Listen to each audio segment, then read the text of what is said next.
everyone! Welcome to the Here's My Story channel. I'm Stella.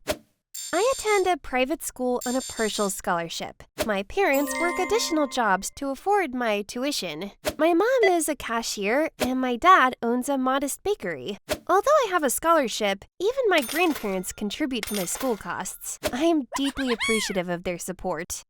Demi, my best friend at school, comes from a wealthy family, as do most of the students there. We bond wonderfully. She's my closest pal, and we share a desk in class. Starting at this school, I felt out of place because I wasn't wealthy. I kept to myself and stayed quiet during breaks. Demi was the one who drew me out of my solitude, despite my distant demeanor. Befriending her showed me there was no need to feel anxious. One day, she said, "Stella, I have something to ask you. It's an invitation. I'd be thrilled if you joined." Curious, I asked, "What is it?" "There's a small gathering in our neighborhood this weekend. I'd love for you to come," she replied with a smile.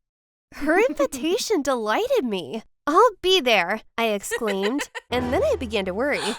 What should I wear? How should I present myself? What should we talk about? Yet, I didn't let these concerns stop me from attending the party.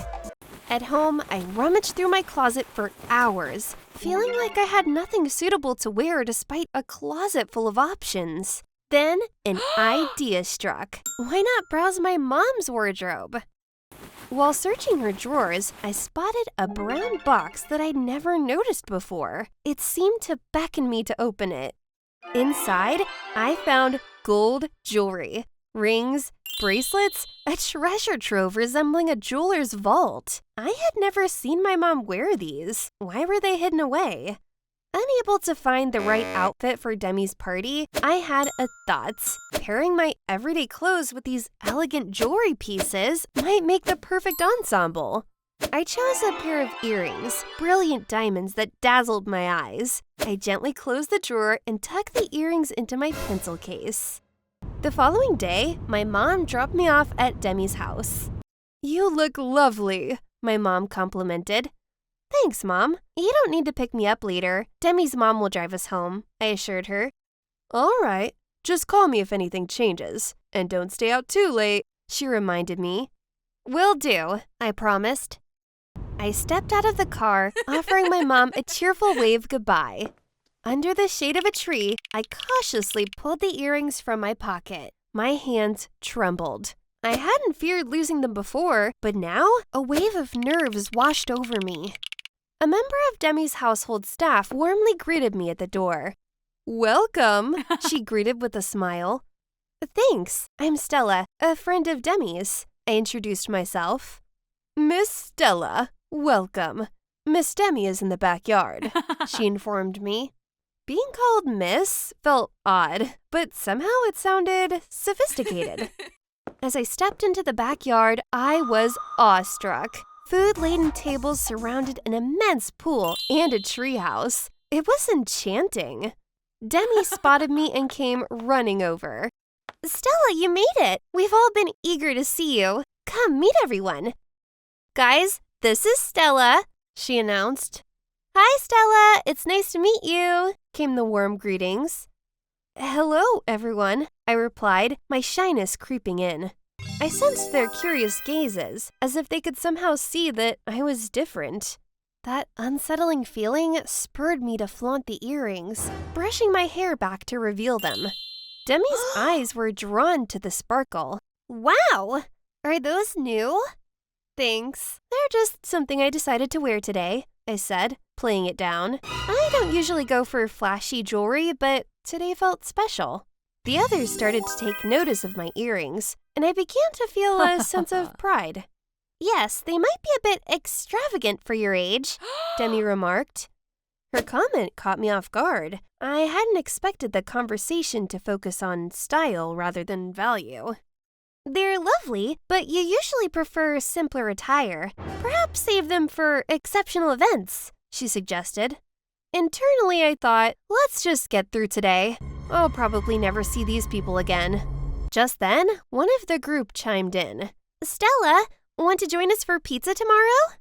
Demi's enthusiasm was infectious. "Absolutely! You must come. We're trying out the new pizzeria that just opened." The invitation was flattering, but it posed a dilemma. I agreed, despite not knowing what I would wear. That evening at home, I approached my parents. Mom, could we possibly go clothes shopping? I've been rotating the same outfits since last year. Sweetheart, we can't manage that right now. Let's aim for spring when we've reduced some of our debts, she replied. It baffled me that she had a trove of jewelry, yet hesitated to buy new clothes. I felt a twinge of resentment, but kept silent. I didn't want her to discover I had borrowed her belongings. Reflecting on Demi's words, I realized even the more modest pieces in Mom's collection were too flashy for me. Wearing her jewelry wasn't an option with my everyday attire. Then, an idea struck me. What if I sold one of the earrings? It could appear as though it had been misplaced. The following morning, I left for the jeweler's early, earring in hand. To my astonishment, it fetched a considerable sum. Far more than I had anticipated. I treated myself to a stylish pair of jeans and a chic jacket at a designer boutique. And I still had money to spare. Stashing my old clothes in my bag, I headed to the pizza place. My stride was full of newfound confidence, drawing curious glances from patrons. Arriving at our table, I noticed the girls sizing me keenly. What's new? Not much. You? Just the usual. What's good to eat here? Even Demi seemed taken aback by my transformation. The day was a blast, with me at the heart of the conversation and laughter. It was as if I was among old neighborhood friends. Stella, you've made today fantastic. You're hilarious. I wish we'd met you sooner through Demi.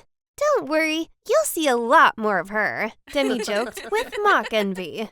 Guys, I've enjoyed today so much, I'd like to pick up the tab. No objections, please. Demi looked puzzled, probably wondering about my financial situation. They hesitated, but I insisted and they relented. The total bill stunned me at the counter. It would consume all my leftover cash and then some. How naive of me. Fortunately, I had just enough to cover it. The group showered me with thanks, making me feel elated. Yet, they were already planning the next outing, and I couldn't repeat the same outfit for each event. The upcoming concert tickets were priced nearly as high as our monthly rent. My descent into selling jewelry started with one earring, then escalated to gold, a bracelet, and another earring. Within 2 months, nearly half the collection had vanished. With Demi's friends, our social calendar was packed, from concerts to movies to weekend brunches. And for each occasion, I was adorned in brand new attire. Gradually, I began to indulge in new shoes, and things spiraled out of control. I doubted my family would notice the missing jewelry immediately, but the risk of them opening that box loomed over me. I was the center of attention. Those moments were the peak of my young life. But abruptly, everything crumbled. One day, while enjoying lunch at a Chinese restaurant, my phone interrupted the laughter. It was my dad. Stella, where are you? I'm with friends, Dad. What's up? There's no easy way to say this. Your mom is in the hospital. She needs emergency surgery. It's her heart. I bolted from the restaurant, racing toward the hospital, my heart sinking with each step. Arriving at the hospital, I found my mom had been rushed to the ICU. Clinging to my dad, tears streamed down my face. Stay calm, sweetie. The doctors are hopeful, but there's a problem with the insurance. It only covers a fraction of the cost. We're facing a $240,000 bill. How can we possibly afford that? We've prepared for tough times. Your mom has jewelry from our wedding we've kept aside. It should cover more than the costs. I'll handle it. Just wait here, he reassured me. His words struck like lightning. The jewelry wasn't just for adornment, it was our safety net. A wave of nausea hit, and I crumbled to the ground, weeping uncontrollably. My dad knelt beside me, puzzled and concerned. What's wrong? Our savings. They're gone, Dad. What are you talking about? I had done something unthinkable. It was all my fault. Through sobs, I confessed everything. My dad's complexion turned ashen. I braced for his anger, but all my dad did was murmur, "I need to make some calls," before leaving me to my thoughts. I felt a crushing guilt. Part of me wished he had just yelled instead. As my mom underwent surgery, my dad returned, saying he'd secured the funds. Too ashamed to meet his gaze, I realized that being caught had always been my fear. Yet the thought of my actions contributing to losing my mom had never crossed my mind. The absence of my dad's anger pained me even more. We anxiously awaited news. Finally, the surgeon emerged, announcing that my mom's cardiac surgery was complex but successful. Tears of relief and gratitude overwhelmed us, and my dad's embrace only deepened my sobs. A week later, with Mom back home, I prepared a heartfelt dinner. My remorse was so profound that I paired the meal with an apologetic letter. No punishment could match the ordeal I'd endured. How did they respond? With love. They reassured me of their affection, recognizing the depth of my regret. Their forgiveness was my world.